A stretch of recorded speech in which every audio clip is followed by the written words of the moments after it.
If you're wondering which photo editing laptops are worth your money, stick around. After we run through each product, I'll give you my personal take.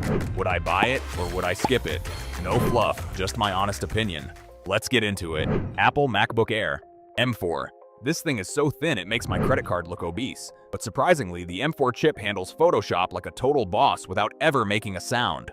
It's great for editing on a plane until you realize you're stuck with only 2 ports and a screen that's dimmer than my ex. Though that 3-pound weight is a legitimate lifesaver. Would I buy it? Yes, because it's the ultimate travel companion for light editing when I don't want to carry a literal brick in my backpack. Lenovo Slim 7i Aura Edition 2025. The OLED screen on this beauty is so vibrant it'll make your photos look better than they actually are, even if the battery dies faster than a smartphone at a music festival. It's got that fancy aluminum finish that feels premium until you try to use it outdoors and the glossy display starts acting like a high-definition mirror. Would I buy it? Maybe, but only if I'm staying near a power outlet because that gorgeous panel is a total battery vampire. Apple MacBook Pro M5. This beast is faster than my caffeine-induced heart palpitations, and the Liquid Retina XDR screen has enough nits to be seen from outer space. It finally gives me an SD card slot so I can stop losing those tiny dongles, but it costs more than a used car and still has that annoying notch staring at my soul. Would I buy it? Yes, because the sheer power for batch processing raw files makes me forget how much my bank account is crying. Lenovo ThinkPad X9 15 Aura Edition. Lenovo finally ditched the iconic red nipple mouse to give us this sleek 15-inch slab of OLED goodness that weighs less than a bag of flour. The color accuracy is so spot on it's basically cheating at Lightroom, though the $1,999 price tag for a laptop without a dedicated graphics chip is a bold move, Cotton. Would I buy it? No, because while that display is a masterpiece, paying $2,000 for integrated graphics feels like buying a Ferrari with a lawnmower engine. Lenovo Yoga Pro 9i. This monster packs a Core Ultra 9 that eats 4K timelines for breakfast and has a mini LED screen that makes the MacBook Pro look a bit insecure. It handles massive multi-layer edits without breaking a sweat, but the fans sound like a jet engine taking off every time I try to render a simple preview. Would I buy it? Yes, because it's a Windows-powered sledgehammer that actually gives Apple a run for its money in pure creative horsepower. Asus ProArt PX13. This tiny 13-inch beast packs a gorgeous 3K OLED touchscreen that makes every pimple you retouch look like high-definition art. But the 60 Hz refresh rate feels like you're trying to drag your mouse through a bowl of cold oatmeal.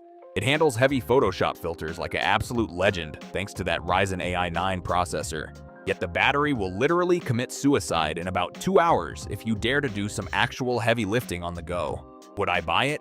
Maybe, because it is the ultimate I'm an artist but I have zero desk space flex, though you'll need to stay tethered to a wall like a hospital patient. Asus ProArt P16. This big boy is basically the PX13's older, more athletic brother with a 4K OLED panel that is so bright it might actually tan your face while you're color grading at 1600 nits. The Asus dial on the trackpad is great for feeling like a DJ while you're just adjusting brush sizes, but the glossy screen is such a fingerprint magnet that you'll spend more time cleaning it than actually editing your photos. Would I buy it?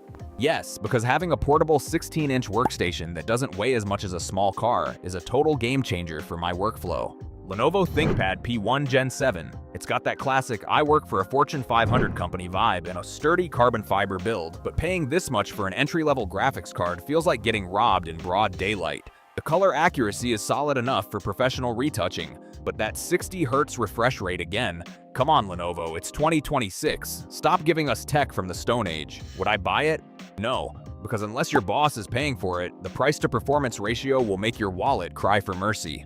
Lenovo Legion Pro 7i Gen 10. This absolute unit is supposedly a gaming laptop, but that stunning 240Hz OLED display and the RTX 5080 will make your photo exports finish before you can even take a sip of your coffee. It's got enough RGB lighting to be seen from outer space, and while it weighs 6 pounds, at least you'll save money on a gym membership just by carrying it around. Would I buy it? Yes.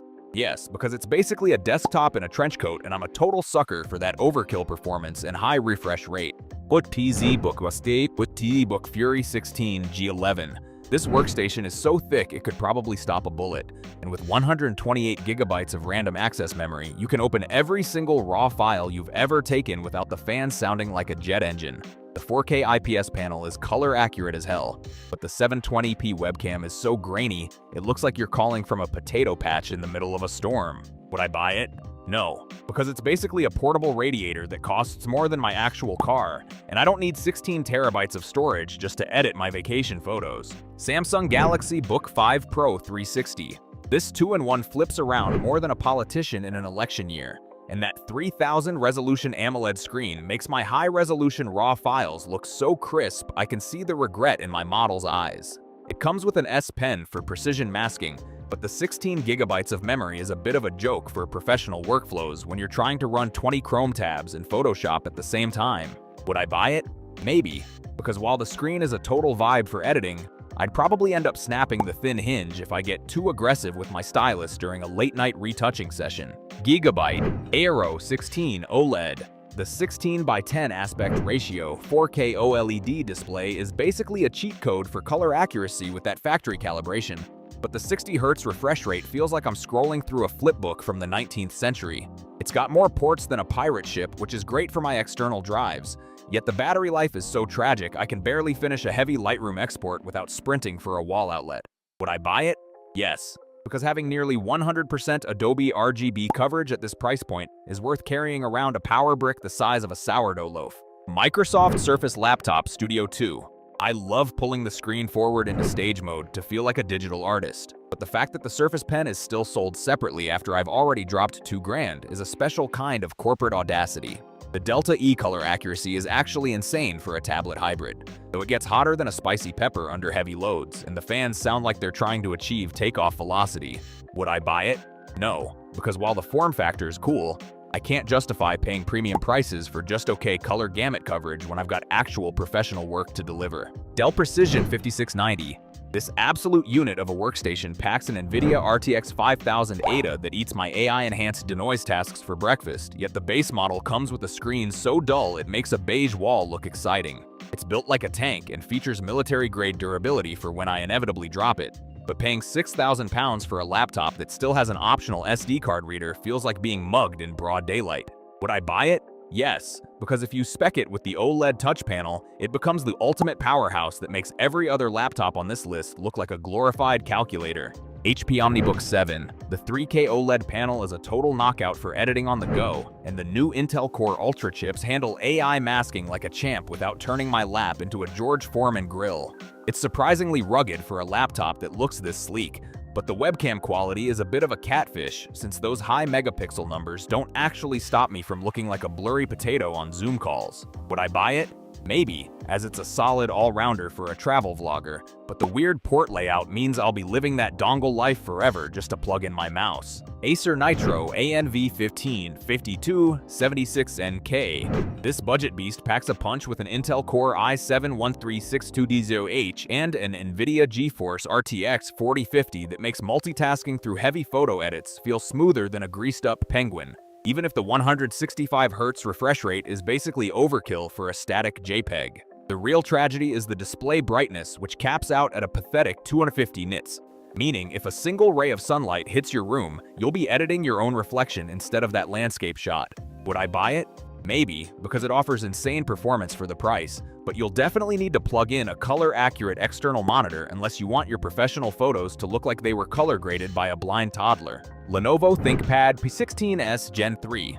This workstation is a professional's wet dream with a glorious 16-inch 16:10 aspect ratio display that gives you 100% sRGB coverage and 400 nits of brightness so you can actually see what the hell you're doing. While it handles Photoshop like a champ, the 60Hz refresh rate feels like you're scrolling through molasses compared to modern gaming rigs, and it's basically a boring gray slab that looks like it belongs in a 1990s accounting office. Would I buy it? Yes, because the color accuracy and extra vertical screen real estate are literal lifesavers for detailed editing work where you actually need to trust the colors you're seeing. Thanks for watching. I hope this video helped you pick the photo editing laptops for you. If you have any questions, drop a comment below. Links to all of these products mentioned in this video will be in the description.